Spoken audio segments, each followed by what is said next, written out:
අද මම ඔයාලට කියලා දෙන්න යන්නේ යථානුරූපී භවයේ සංකල්පය පිළිබඳව. මේක යථානුරූපී භවයේ සංකල්පය, හරාත්මක සංකල්පය කියන නමත් පාවිච්චි කරනවා. right? ඒ යථානුරූපී භවයේ සංකල්පය කියන එක ඊටමත් වැදගත් සංකල්පයක්. මෙන්න මේ සංකල්පයෙන් කියන්නේ අපි ව්‍යාපාරයක වත්කමක් හරි වගකීමක් හරි හඳුනා ගන්නකොට ඒ ගනුදෙනුවට අදාළව නෛතික తත්වය නෙවෙයි අපි අදාළ කරගන්නේ. අපි අදාළ කරගන්නේ ඒ ගනුදෙනුවට අදාළ ආර්ථික හරය. නැවත පාරක් අපි කියනවා කිසියම් ගනුදෙනුවකට අදාළව නෛතික తත්වය නෙවෙයි අපි අදාළ කරගන්නේ. අපි අදාළ කරගන්නේ එම ගනුදෙනුවට අදාළ ආර්ථික හරය. හරිද? ඒක චුට්ටක් පැහැදිලි කරන්නම් මම හොඳට ඔයාලට. right. ඔයා ගන්නවා රුපියල් ලක්ෂ 20ක වත්කමක්, රුපියල් ලක්ෂ 20ක වත්කමක්, නැත්නම් මිලියන 2ක වත්කමක් කල්බදු පදනමට. එතකොට මේ වත්කමේදී අපි මූලිකව ගෙවලා තියෙනවා රුපියල් ලක්ෂ 5ක්. ඔයා දන්නවා කල්බදු පදනමට ඔයා වාහනයක් මොනවා හරි කරනකොට අපි ඔක්කොම ගෙවන්නේ නැති නිසානේ ලීසින් එකක් දාන්නේ. අපි ගෙවලා තියෙනවා ලක්ෂ 5ක්. ඒතර අපි මේ වත්කමේ දැන් වාහනයක් ගත්තාම වාහනේ අයිතිය අපිට හම්බ වෙන්නේ පොතේ ඒකේ පොත කියලා එකක් තියෙනවා. CR1 කියලා එකක්. මේ පොතේ තියෙන්නේ අපේ නම නෙවෙයි.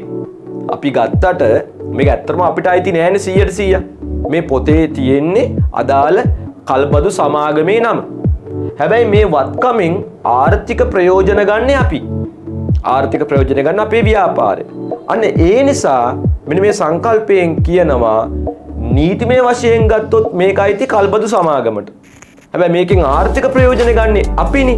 අන්න ඒ නිසා මේක ව්‍යාපාරේ වත්කමක් ලෙස හඳුනා ගන්න පුළුවන් කියලා. හරිද?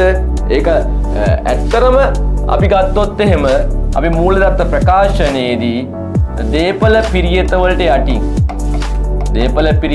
යටින් භාවිත අයිතිය ඇති වත්කම් කියලා අපි ඔන්න ඔය කල්බදු වත්කමේ වටිනාකම අපි හඳුනා ගන්නවා. right? දේපල පිරියත කියන්නේ කෙලින්ම අපි සල්ලි දීලා ගත්ත ඒවා අපිට අයිති දේවල්. හැබැයි මේ භාවිත අයිතියට වත්කම් කියන එක අපිට 100% අයිතියක් නැහැ. අපිට නීත්‍යානුකූල අයිතියක් ඇත්තෙත් නැහැ. හැබැයි ඒකේ ආර්ථික ප්‍රයෝජන ගන්න අපි නිසා අපිට පුළුවන් ව්‍යාපාරයේ මූල්‍ය ප්‍රකාශන තුල හඳුනා ගන්න. හරිද? මොකද යථානුරූපී භවයේ සංකල්පයෙන් එතකොට කියවෙන්නේ මොකද්ද ළමයි?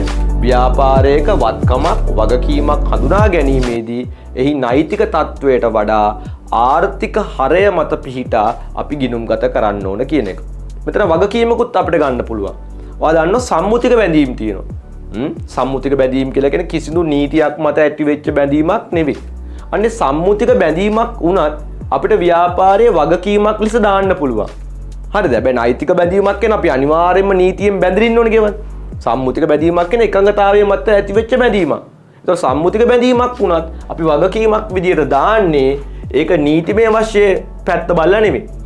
ආර්ථික වශයෙන් අපි ඒක අනිවාර්යයෙන්ම ගෙවනවා. ඒ නිසා අපි වගකීමක් විදියට දානවා. ඒතර මම උදාහරණ දෙකක් මෙතන කිව්වා. කල්බදු වත්කම් අපි ව්‍යාපාරයේ මූල්‍ය ප්‍රකාශය තුළ හඳුනා ගන්නවා. සම්මුතික බැඳීමක් වගකීමක් ලෙස හඳුනා ගන්නවා. මේ දෙකම අපි සිද්ධ කරන්නේ යථානුරූපී භවයේ සංකල්පය මත පිහිටලා.